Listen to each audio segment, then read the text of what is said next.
ही कहाणी आहे 14 वर्षाच्या वनवासाच्या ध्यासाची, गावकऱ्यांच्या दारिद्र्यवासाच्या मुक्ततेची. धुळे जिल्ह्यातील बारीपाडा गावात आज कोणीही दारिद्र्य रेषेखाली नाही. इथे मीचा नाही आम्हीचा निर्णय होतो. विकासाची ही वज्रमूठ बांधताना ज्या व्यक्तीनं उत्तम नोकरीच्या संधी नाकारून बारीपाड्याला समृद्ध केलं, तिचं नाव आहे चैत्राम पवार.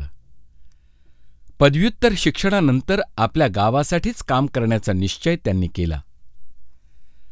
आरोग्याची हेळसांड, शिक्षणाचा अभाव आणि दारिद्र्याचा फेरा यातून या खेड्याला बाहेर काढण्याचा वसा त्यांनी घेतला.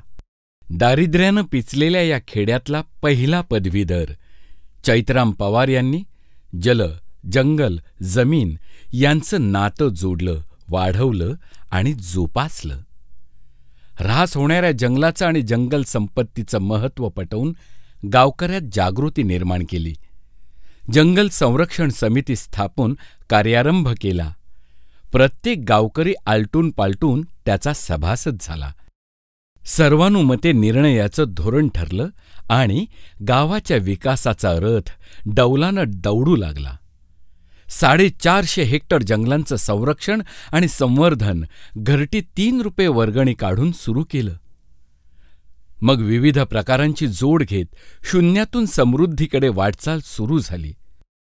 स्वयंसहाय्यता गट, रात्रशाळा, व्यसनमुक्ती उपक्रम, पैसा वाचवणारे सामूहिक विवाह, प्राथमिक शाळेची पुनर्स्थापना, शेतीचा विकास, पाण्याचं नियोजन, विविध धान्यांचं पारंपरिक उत्पादन अशा स्वरूपात गावाचा कायापालट झाला.